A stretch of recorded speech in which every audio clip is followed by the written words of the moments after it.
Welcome to McPlum, simple solutions served daily. In this video, I will explain how to learn math for kindergarten.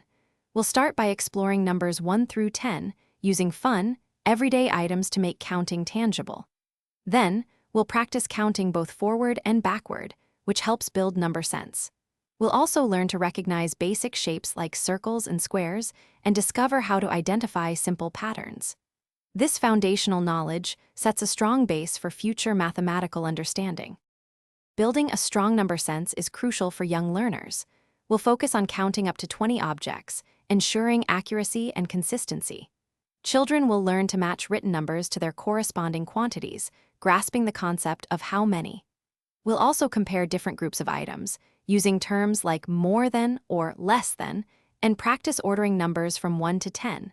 These activities strengthen their understanding of numerical relationships. Exploring shapes and spatial reasoning is a fun part of kindergarten math. We'll identify two-dimensional shapes like squares and triangles, no matter how they are turned. Then, we'll introduce three-dimensional shapes, such as cubes and spheres, found in our everyday world. Children will learn to describe object positions using words like above or next to, and even combine simple shapes to create new, exciting figures. Our final slide covers patterns and early measurement. We'll learn to create and extend simple repeating patterns using various objects or sounds, which develops logical thinking. Children will sort items by attributes such as color, size, or shape, enhancing their classification skills.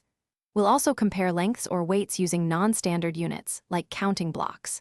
Finally, we'll introduce basic time concepts, like understanding morning and night. Thanks for watching. Stay juicy and subscribe.